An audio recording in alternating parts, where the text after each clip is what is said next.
Dear participants, welcome to Rimini.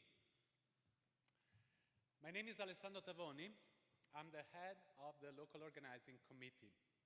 We are delighted to welcome you to the 27th EAERE Conference.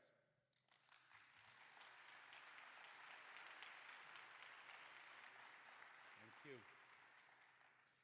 With each annual conference, we celebrate an ever-expanding, lively community of scholars that share a passion for advancing theoretical, empirical, and policy relevance of environmental economics. This year, there are 751 participants. Yet, with each year, we also witness, alarmingly, an unequivocal signal of warming the planet and the fact that it is under severe stress. And unfortunately, progress is too slow. Our plenary addresses and the many high-quality contributed and organized sessions that you're about to join are a stark reminder of the urgent need for action. The last 2 years have also been marked by another global runaway problem, the COVID-19 pandemic, which has forced us to remain physically distant for a long time. In this regard, let me thank the organizers of the 2 Berlin-based virtual EAERE conferences, 21 and 20. Thank you. I commend their effort in keeping our community alive and interacting during this difficult time. We are particularly thrilled to finally host EAERE 22 in person, and we hope that this gathering will mark a fresh start and a renewed occasion to re-establish those much-cherished connections.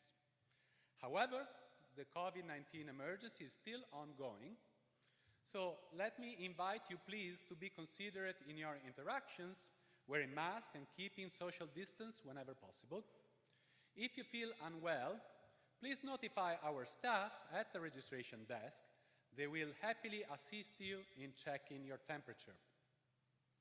Finally, let me thank our amazing sponsors and partners who allowed us to dramatically improve in our quality of the event.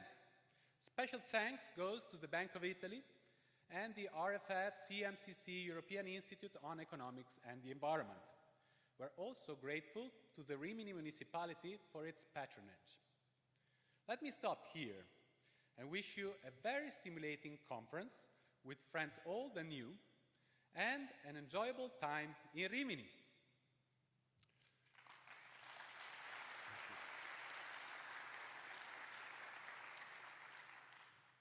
I will now give the word to the rector of the University of Bologna, Giovanni Molari, for a brief institutional welcome address.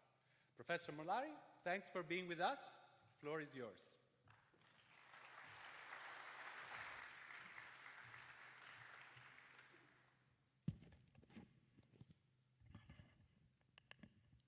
Honorable authorities, dear colleagues, dear students, it is a great pleasure for me to be here and to extend my personal greetings and those of the University of Bologna to the 27th Conference of European Association on Environmental and Resource Economics. First of all, I would like to thank our Minister of Economics and Finance, Franco, and for being here. A special thanks also for the Department of Economics of the University of Bologna, to Professor Alessandro Alboni, and to the President of EAERE, Phoebe Canduri, and the whole organizing committee of the Congress. I really want to mention and thanks the Bank of Italy and the European Institution of Economics and Environmental for their generous financial support. I'm very pleased to welcome you here, considering the importance and timelines of the topics covered by the conference, to continuously improve the creation of network and collaborations between universities and research institutions in Europe. The development and application of environmental, climate, and resource economics as sciences of a topical interest in this area of ecological transition.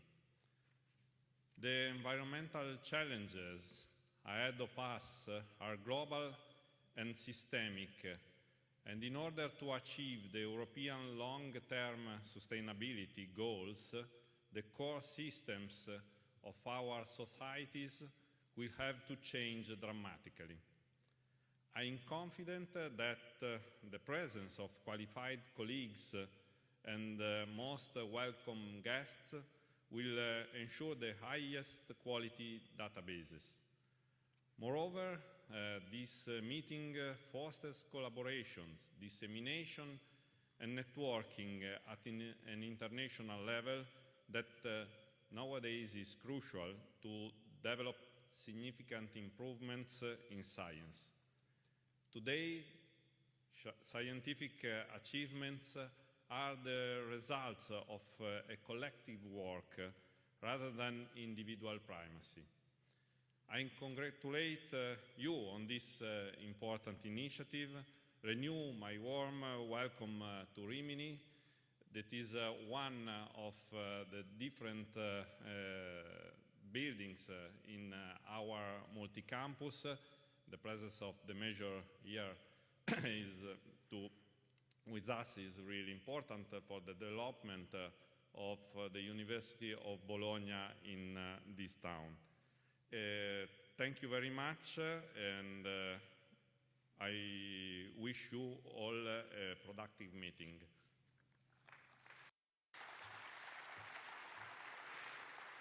Thank you, Rector, for the kind words. Let me now welcome the EAERE President, Phoebe Kanduri.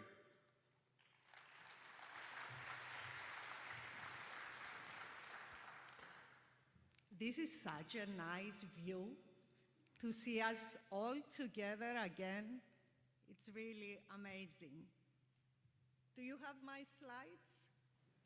They should be there. Okay, let me continue. Minister, Mayor, friends and colleagues, we are really excited to be meeting in presence. We owe a lot to the Berlin team that organized two virtual, very successful conferences.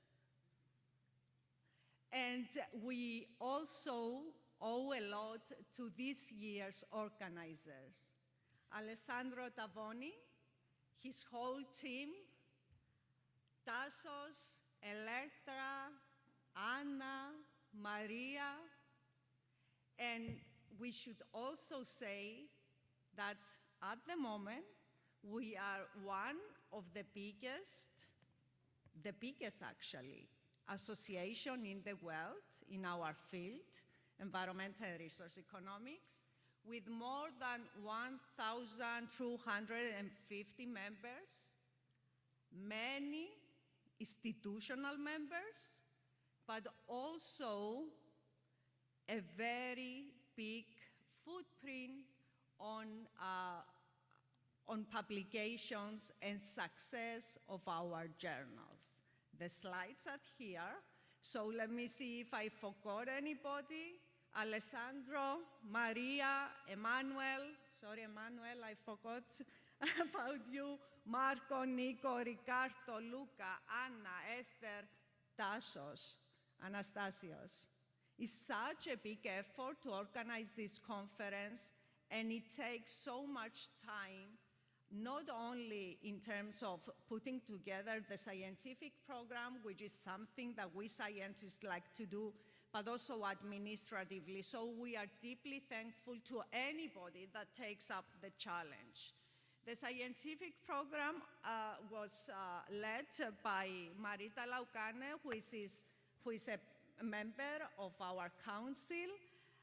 Alessandro Tavoni and Tassos Xepapadeas again, and Electra, Emmanuel, and Nico were leading the local scientific team. Many, many thanks to the 380 colleagues that do the review of the different papers. We are one of the few conferences that actually reviews full papers, and this is just because all of you contribute quite enthusiastically, I would say. Now, I have one other slide, but it is important because it's about our work, the Council, the work that you want us to do.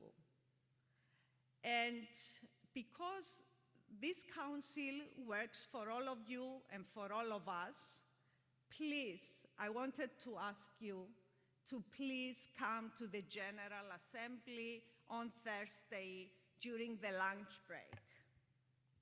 Our association is, and it should be, much more than this lovely annual conference and a few very prestigious awards. Our association is doing much more, and we also want to do more in order to increase our impact on the economy and on the society. And I think, and we think, we, as all of us, and the Council, that this is important. So we have two prestigious journals. We have the impact factors announced just recently. EAERE got an impact factor of 5. This means that it's one of the highest impact journals, not just in our field, but also across economics.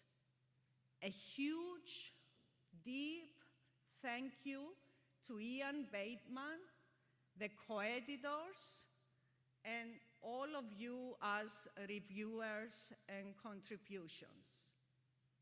Then we have RIP.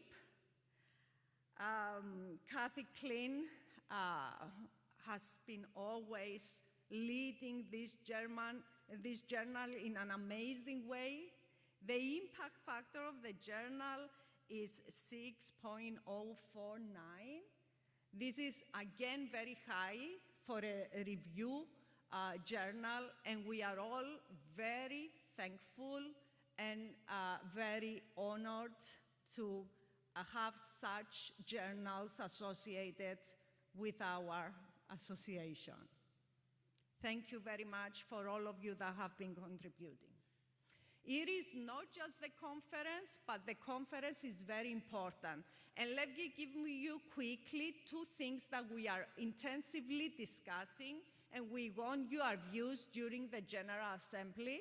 We think that the scientific part of the conference should continue to be organized annually by different institutions within our association, but we also think that it is not efficient to have the burden of the administrative organization on scientific universities, research institutions. So we are discussing different structures that will allow professional conference organizer, maybe a permanent one, to take the role of the administrative organization so that it makes it easier for universities and research institutions to take up the challenge of organizing the conference. This is a demand that came from many of you, and especially from many of you that come from smaller universities and research institutions, and I think it's fair, and I think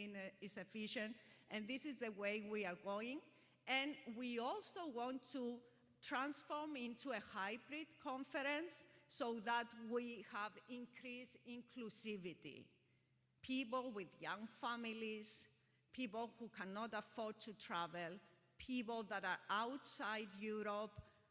We have many members from outside Europe. We have members from more than 60 countries, and we want to become as inclusive as possible. We are also working on the financial sustainability of EAERE and reducing the dependence of our financial sustainability on the conference. So we want to go for a cheaper, more inclusive conference, but at the same time identify additional sources of income. One of them is the EAERE high-level webinar series, currently being organized under the leadership of Sergio Vengali. And Sergio is organizing this very high-level series with Nobel Prize winners, with ministers, with very high-profile, important scientists in our society that is having a lot of impact. So together with increasing our policy outreach, it's also bringing a stream of income for us. And we are thankful, and any other initiative from any other country, from any other national association is very welcome. Please come talk to us. We want to work with all of you. We also try to increase our policy impact through the EAERE POC. This is the Policy Outreach Committee that Simone is leading, the president-elect, Simone Borghese.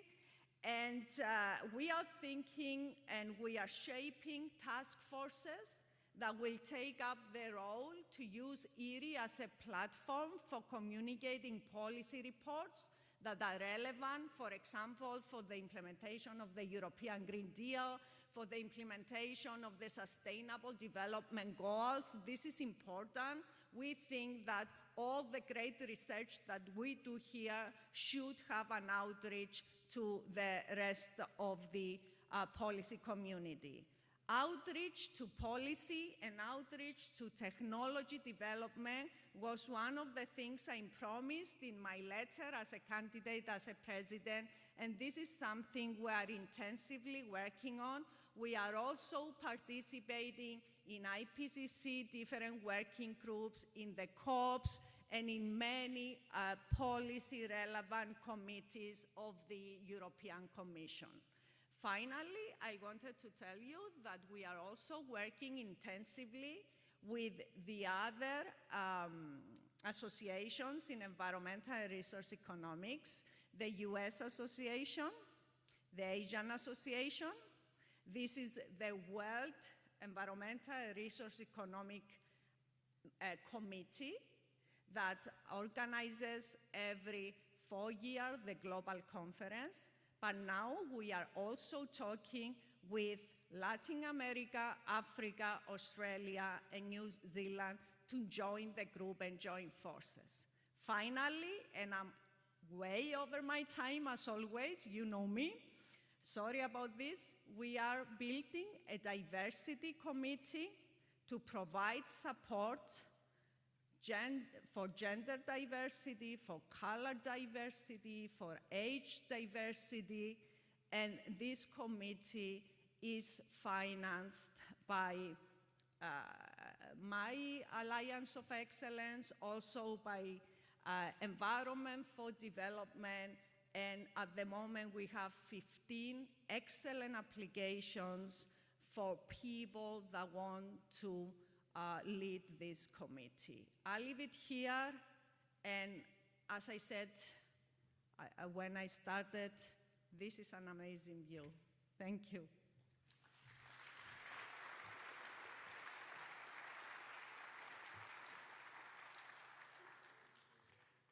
Thank you, Phoebe. Now, last but not least, let me greet the Italian Minister of Economy and Finance, Daniele Franco. Daniele Franco, the floor is yours.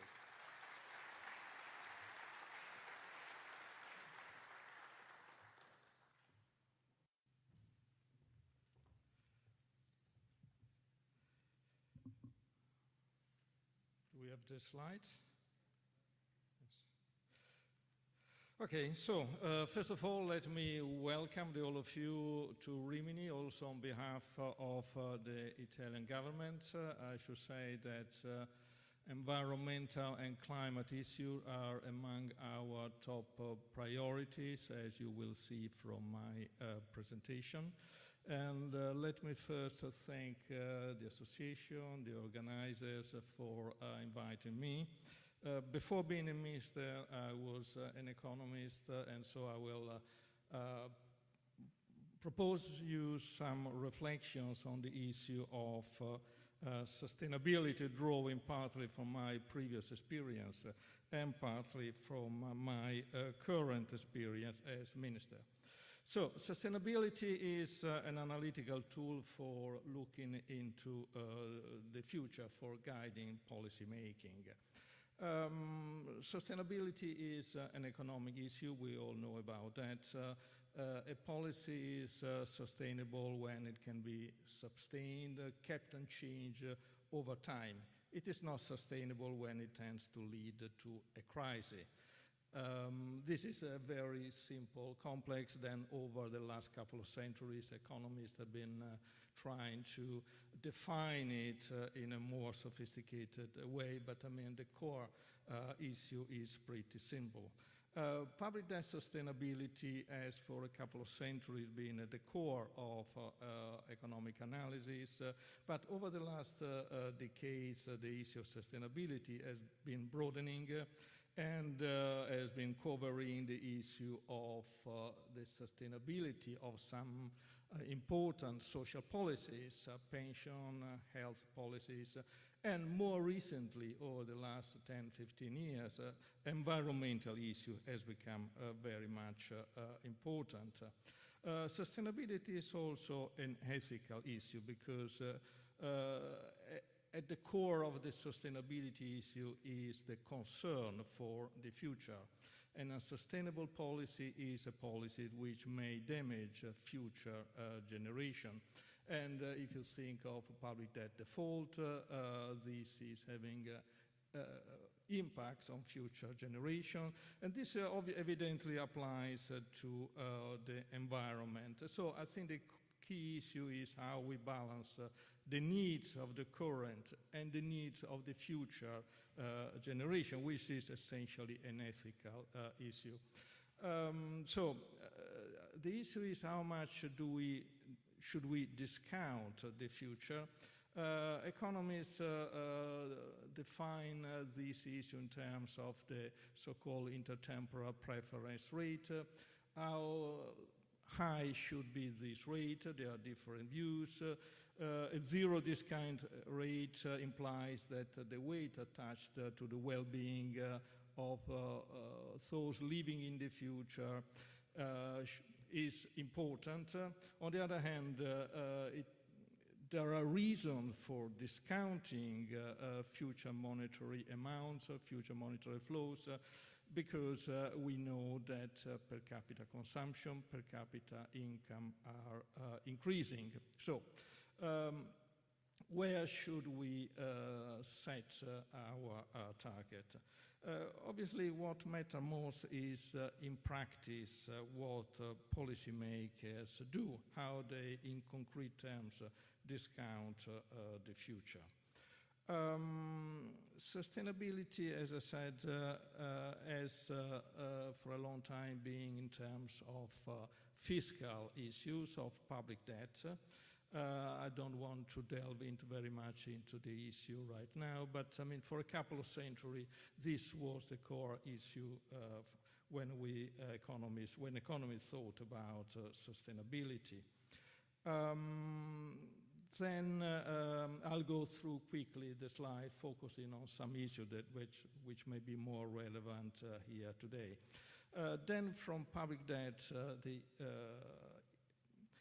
as I said, the focus broadened to that of the sustainability of fiscal policy at large, and especially of those policies mostly related to demographic development, since most of our societies are aging. And economists developed a number of tools to deal with that. In recent years, the environmental issues became more important. I'm quoting here a report by the European Commission saying that the most serious sustainability deficit is the so-called ecological debt. Environmental sustainability can be defined in similar terms as fiscal sustainability. Sustainable development requires satisfying today's needs without compromising the ability of future generations of satisfying their needs. For some years, these issues was dealt with having in mind the possibility that resources were coming to an end, would no longer be available in the future. And if those of you who are old enough, as I am, in remembering the so-called Club of Rome in the 70s, they produced a number of reports produced by the Club of Rome together with MIT scholars, stressing that we were going to face in the future a shortage of resources, which was going to lead to a reduction of output and then a reduction of population. Evidently, as you can see from this chart, things turned out in a different way. So, and the reason for being worried is different now. It's not a lack of potential lack of resources, is the emission of greenhouse gases and its impact on temperature. Here you can see some figures about green gases emission, the climate anomaly, but these are issues that you know very well. I don't have to repeat to explain them. For economists in recent years, this has become, I would say, a major reason of concern. Obviously, for economists working on the environment, it was maybe clear many years ago, but I'm talking about macroeconomists or fiscal experts. For these group of economists, this awareness about climate issues is more recent. If you look at this, the report by the IMF that I'm quoting on the top part of the slide, you can see that the IMF is stressing that climate change presents a major threat to people's lives and to countries' long-term growth and prosperity. Then if you look at Professor Nordhaus' Nobel Prize lecture in 2019, I think his statement is pretty much clear. One important aspect here is that climate change will have a substantial impact on the well-being worldwide, but impacts will be very much different according to where one lives.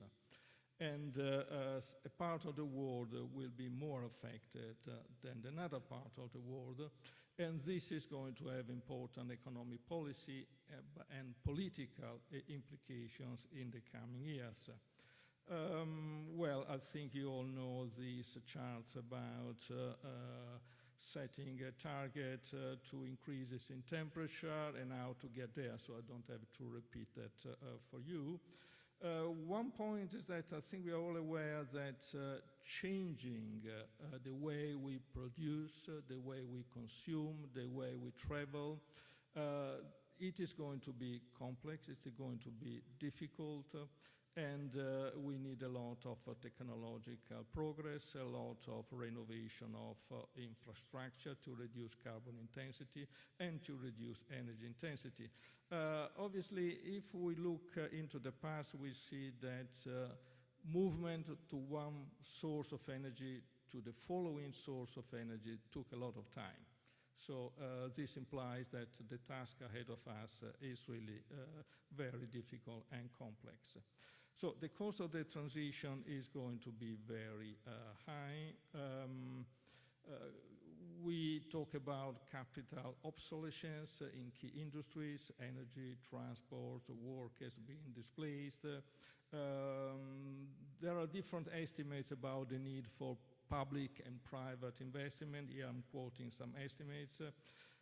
Certainly, we should be aware that we will have to invest a lot of money, and we should keep in mind that in many countries this comes together with the impact of aging on our public finances, because we are going to spend more on pensions and health. So all these aspects should be considered together. And this makes the challenge ahead of us rather complex. Then came the current energy crisis for a number of reasons. I'm quoting a few. We see in Europe an unprecedented increase in gas prices. The war in Ukraine is exacerbating these developments and is bringing energy security at the top of the policy agenda in all Western European, Central and Western European countries. What was our policy response? We mitigated the impact of energy prices on firms and households with different tools in our countries. We are trying to reduce reliance on Russian energy sources, which means diversifying gas supplies, boosting LNG facilities, also using more coal. In Italy, we reduced a lot the use of coal for producing electricity, and it was coming to basically to zero. Now, this year, we are again using coal to produce electricity, less than in other European countries, but this certainly is something which is maybe necessary in the very short term, but is problematic for its medium and long-term implication. Our third priority is to avoid energy rationing in the coming winter. I think that these short-term responses should not modify the transition toward eliminating CO2 emissions, and certainly high energy prices are actually incentivizing investment in renewable energy. I think we will have to compensate for the greater energy emissions in the short term with speeding up the development of renewable. Actually, in Italy, we are trying to speed up the development of the renewable as much as possible. And I believe the other European countries are moving exactly in the same direction. What tools do we have? I think there is a wide consensus that several tools are required: more research and development, carbon pricing, regulations, public investments. Carbon pricing is certainly a core tool. It provides across-the-board incentives for increasing energy efficiency and investing in clean technologies. The IMF is particularly putting pressure on that, and there are estimates about what price should be set. But I think it's important that we see all the different tools at a broad menu that we must use in a coherent way. One aspect is the concern about the impact of climate change on the financial system. There was an interesting report produced by Banque de France and BIS in 2020, pointing at the risks stemming from climate change for the financial system, either directly or risk related to the technological transitions required by climate change.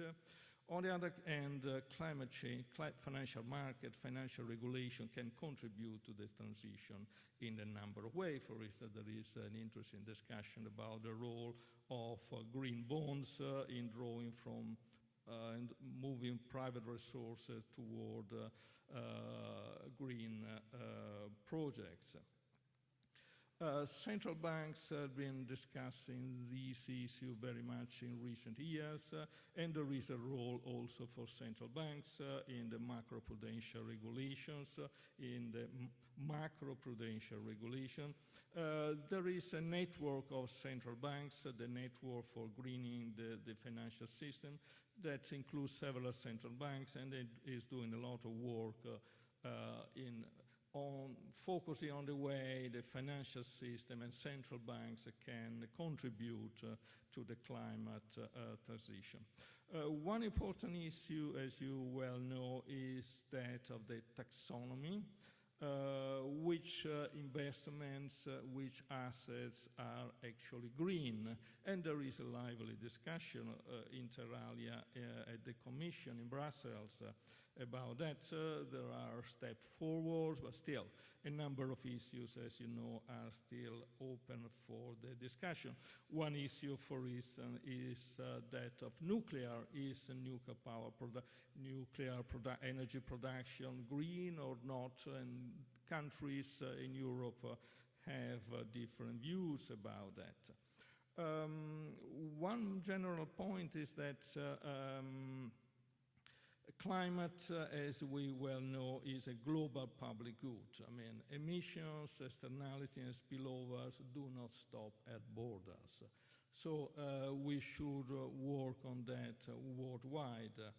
And here we have two problems that we continually face when we discuss this issue with other governments or within international institutions.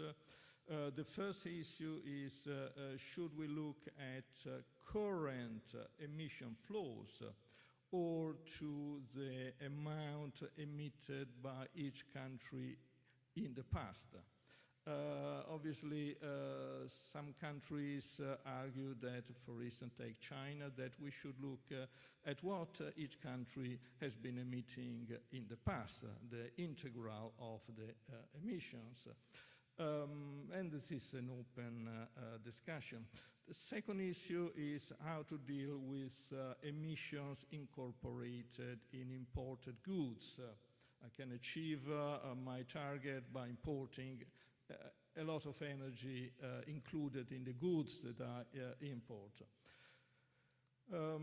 There is a lively discussion at the European level.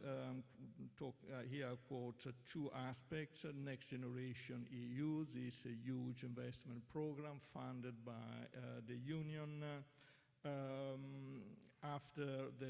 in order to cope with challenges during and after the pandemic. About 40% of the investment are targeted to climate-related topics, which is really an important development. More recently, right now, the Commission and ECOFIN are working on the so-called Repower EU, which is a plan for energy saving, producing clean energy, and diversifying energy supplies. One target here is that of energy independence from Russia. Now, climate change and energy independence are broadly consistent, but they are not fully consistent. We should keep that in mind. Then the G20. Last year, Italy chaired the G20, and climate issues were on top of our priorities together with the pandemic issues. And if you look at some of the statements of the G20 meetings, you can see that altogether we managed to agree on some important targets. First of all, the leaders' declaration in Rome at the end of October, they said that achieving global net zero greenhouse gas emission or carbon neutrality by or around mid-century. There was a lengthy discussion on the words by or around, with countries having very different views. But it is important that G20, that is the most important countries in the world, could agree on such a statement. Then there were also some work on carbon pricing. I'm also quoting here a part of the report of the statement that we achieved, and on the issue of phasing out of fossil fuel subsidies. What is most important is that even in the current war context, G20 should remain important as a forum where things can be discussed worldwide, especially having in mind the climate issues. I skipped the part on the pandemic. Coming to conclusions. So, as I said, financial and environmental sustainability are very much linked. They are very much connected. We know that the green transition on one side and the demographic transition on the other side are going to absorb a lot of resources. They will require a lot of investments. One point is that timely action and prevention are more effective and less costly than ex-post emergency measures. This applies to pension reform, but also evidently to environmental issues.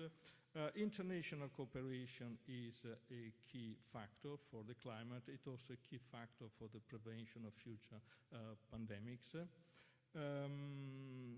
And we should be aware that the impact of climate change is going to be very much different across countries and within countries across components of our population.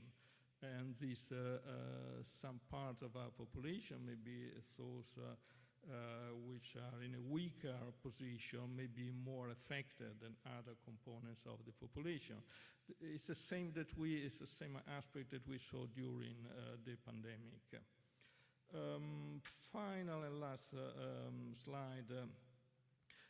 If you look at fiscal sustainability and financial sustainability, a lot of work have been done by economists, international governments, international institutions, to develop indicators to let the public at large and policymakers become aware of what may take place in the future.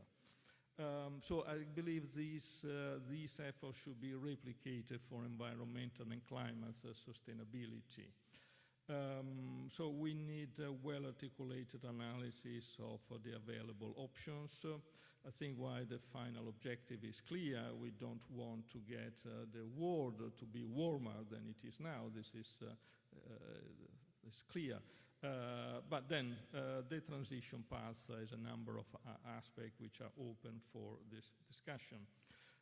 We also need to invest more in education about sustainability, and this is an aspect where your association, I believe, is very, very much important, because a higher demand for sustainability would induce a stronger, greater interest for the future, also among the public at large, but also among policymakers.